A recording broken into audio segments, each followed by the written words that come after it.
Hello guys, आपके अपने YouTube channel examination study IQ में आप सभी का स्वागत है। साइंस स्पेशल बैच में आपका टॉपिक जो है work power and energy and force रहेगा और ये आगामी परीक्षाओं में पूछे गए महत्वपूर्ण प्रश्न है और ये आपके एग्ज़ाम में पूछे जाने की संभावना है। तो इसमें जिसने भी पिछली वीडियो नहीं देखे हैं वो जाकर प्लेलिस्ट में देख सकते हैं, चेक कर सकते हैं। जैसे कि आपके टॉपिक पिछले करा दिए गए हैं, साउंड, लाइट एंड इलेक्ट्रिसिटी, उनसे इम्पोर्टेंट क्वेश्चंस आप जाकर प्लेलिस्ट में देख सकते हैं। ये पार्ट 1 है।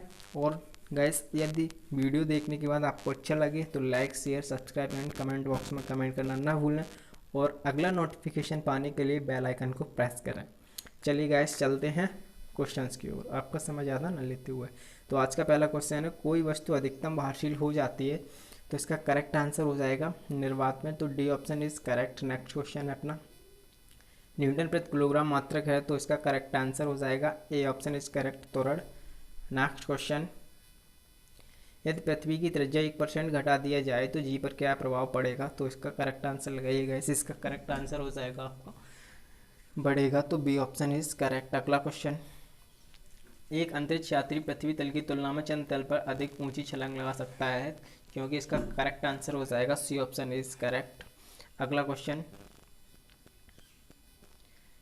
चंद्रमा की सतह पर जो है क्या होना चाहिए? तो इसका ऑप्शन जैसे आपके सामने गाइस देख पा रहे होंगे कंप्यूटर स्क्रीन पर, तो इसका करेक्ट आंसर लगाइए गाइस। करेक्ट आंसर हो जाएगा द्रव्यमान स्थिर रहता है और केवल भार कम हो जाता है चंद्रमा की सतह पर। तो गाइस, इसका करेक्ट आंसर जो होगा वो लगाइए गाइस। 2 सेकंड का समय दिया हुआ है।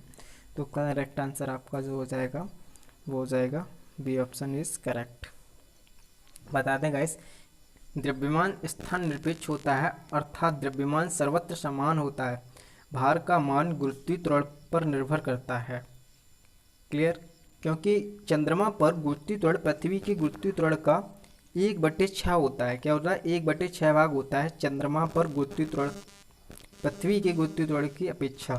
अर्थात चंद्रमा पर भार की पृथ्वी पर भार के 1/6 भाग होता है। क्लियर? तो इसलिए क्या होगा इसका करेक्ट आंसर? रीजन समझ पाए? द्रव्यमान स्थिर रहता है, केवल भार कम हो जाता है। अगला क्वेश्चन, 2 किलोग्राम तथा 4 किलोग्राम के 2 पिंड क्रमशः ए और बी 100 मीटर की ऊंचाई से ये पिंड एक साथ गिराए जाते हैं। तो इसका करेक्ट आंसर लगाइए। तो इसका एक ऑप्शन दिया हुआ है आपका, ये ऑप्शन है आपका, धरातल पर बी पहले पहुंचेगा या बी धरातल पर ए से पहले पहुंचेगा बी। सी ऑप्शन आपका दिया हुआ, ए और बी दोनों एक साथ पृथ्वी पर पहुंचेंगे, इनमें से कोई नहीं। तो इसका करेक्ट आंसर हो जाएगा guys C option is correct. तो क्यों होता है ऐसा, समझ लीजिए गाइस। आपको बता दें, निर्वात में गिराए गए पिंड का वेग द्रव्यमान पर निर्भर नहीं करता, बल्कि पिंड मुक्त वेग से गिरता है। पृथ्वी प्रत्येक वस्तु को अपने केंद्र की ओर आकर्षित करती है। इसी आकर्षण के कारण मुक्त रूप से गिरने वाली वस्तु में एक नियत त्वरण उत्पन्न होता है तथा यह सभी वस्तुओं के लिए समान होता है। इसे गुरुत्वीय त्वरण कहते हैं। क्लियर? इस माई पॉइंट। चलिए, तो समझ पाएगा इस। नेक्स्ट क्वेश्चन अपना, अगला क्वेश्चन है, किसी वस्तु को 30 मीटर से गिराने पर 30 सेकंड समय लगता है, उसी वस्तु को 120 मीटर से गिराने से कितना समय लगेगा गाइस? तो नेक्स्ट क्वेश्चन आपका जैसे कि देख पा रहे होंगे, तो इसका करेक्ट आंसर लगाइए गाइस। इसका करेक्ट आंसर हो जाएगा T2 सेकेंड, 2T सेकेंड। तो B option is correct. Next question, एक कण को ऊपर की ओर 39.2 मीटर प्रति सेकंड से गति से फेंका जाता है। ऊपरी दिशा में जाने वाले उसके समय की गणना कीजिए। तो इसका करेक्ट आंसर लगाइए गाइस। करेक्ट आंसर हो जाएगा 4 सेकंड। तो B option is correct. Clear? B option is correct. अगला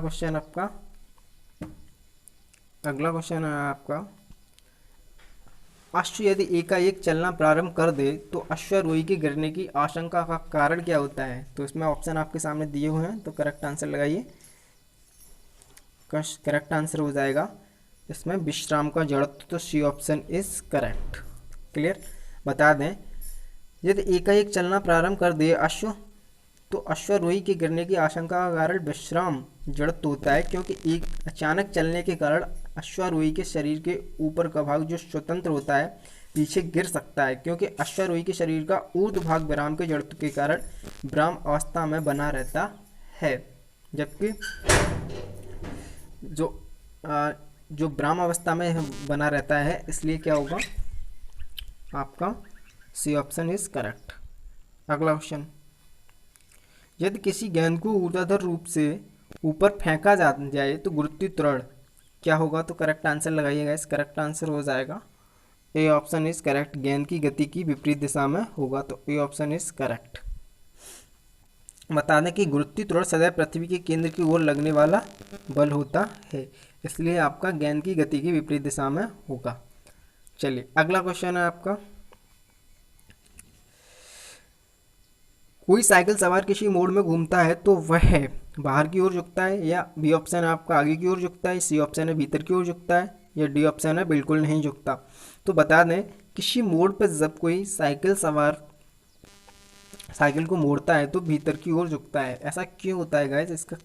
इसलिए इसका करेक्ट आंसर क्या होगा गाइस? करेक्ट आंसर हो जाएगा भीतर की ओर झुकता है, तो C option is correct. Reason ये है, यदि कोई साइकिल सवार किसी मोड़ में घूमता है तो वह भीतर की ओर झुकता है, इसलिए कि गति कम कर लेता है, जिससे वह अपकेंद्री बल से अपने भार को संतुलित कर सके और गिरने से बच सके। अपकेंद्री बल की दिशा केंद्र की ओर होती है, ध्यान रखना पॉइंट, अपकेंद्री बल की दिशा केंद्र की ओर होती है। यह mv²/r के बराबर होता है, जहां m द्रव्यमान होता है, v वेग होता है और r आपकी त्रिज्या होती है। क्लियर? तो अगला क्वेश्चन है आपका, एक साइकिल चालक जब मोड़ लेता है तब अंदर की तरफ लटकता है, जबकि कार चालक उसी मोड़ पर बाहर को धकेला हुआ महसूस करता है। कारण बताइएगा। अच्छा क्वेश्चन है, इसको प्रयास कीजिए 2 सेकंड का। इसका करेक्ट आंसर हो जाएगा आपका C option is correct. Cycle सवार और चालक दोनों ही केंद्रीय बल महसूस करते हैं। चलिए बता दें गाइस क्यों होता है ऐसा।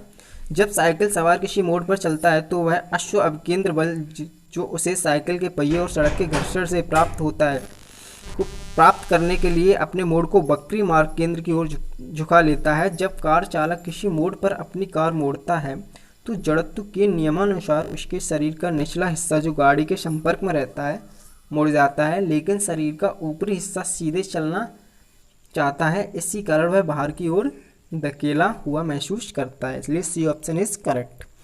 चलिए अगला क्वेश्चन है, वॉशिंग मशीन की कार्यप्रणाली निम्नलिखित सिद्धांत पर कार्य करती है, तो इसका करेक्ट आंसर लगाइए। इसका करेक्ट आंसर जो होगा आपका अपकेंद्रण के कारण होता है, तो ए ऑप्शन इज करेक्ट। अगला क्वेश्चन है, क्रिकेट का खिलाड़ी तेजी से आती हुई बॉल को क्यों अपने हाथ को पीछे खींचकर पकड़ता है, तो इसका करेक्ट आंसर लगाइए। करेक्ट आंसर हो जाएगा आपका, हो सकता है कि उसे अधिक बल लगाने के लिए समय मिल जाए, तो डी ऑप्शन इज करेक्ट। तो समझ लीजिए ऐसा क्यों होता है। जब खिलाड़ी को गेंद रोकना होता है तो गेंद का संवेग शून्य हो जाता है। संवेग परिवर्तन के लिए खिलाड़ी गेंद को जितने अधिक समय में रोकेगा, आवेग देने के लिए उतना ही बल लगाना पड़ेगा। इसलिए वह गेंद को उंगलियों के बीच आते ही अपना हाथ पीछे की ओर खींचता है, जिससे कि वह गेंद पर अधिक समय तक बल लगा सके। यदि वह हाथ आगे ले जाकर गेंद पकड़ेगा तो क्रिया प्रतिक्रिया के नियम के कारण चोट लगने अथवा छिटककर गिरने की संभावना होगी। आवेग बराबर होता है बल गुणा समय परिवर्तन के अनुसार। समय में वृद्धि होने से कम बल लगाकर ही वह समान वेग को प्राप्त कर लेता है, इसलिए डी ऑप्शन हो जाएगा करेक्ट। अगला क्वेश्चन है, किसी पाइपलाइन के केंद्र पर स्थित किसी कण का वेग होगा कैसा? ये जैसा कि आपके सामने ऑप्शन दिए हुए हैं, इसमें करेक्ट आंसर लगाइए। अधिकतम होगा, न्यूनतम, शून्य, इनमें से कोई नहीं। तो बता दें गैस आपका करेक्ट आंसर जो हो जाएगा वो होगा अधिकतम। तो ए ऑप्शन इज करेक्ट। बता दें गली की दीवार के संपर्क वाली सतहों का वेग नग्न अर्थात लगभग शून्य होता है। जैसे जैसे हम अक्ष की ओर बढ़ते जाते हैं कण का वेग बढ़ता जाता है, कण का वेग बढ़ता जाता और नली के केंद्र में स्थित कण का वेग अधिकतम होता है। इस घटना के लिए उत्तरदायी भौतिक गुण शांता का गुण है। क्लियर? तो इसलिए A option is correct. Hello दोस्तों, यदि आपको वीडियो अच्छा लगा है तो लाइक करें, शेयर करें, सब्सक्राइब करें और कमेंट बॉक्स में कमेंट करना ना भूलें। अगला वीडियो का नोटिफिकेशन पाने के लिए बेल आइकन को प्रेस करें। मिलते हैं नेक्स्ट वीडियो में। Thanks for watching. Bye bye.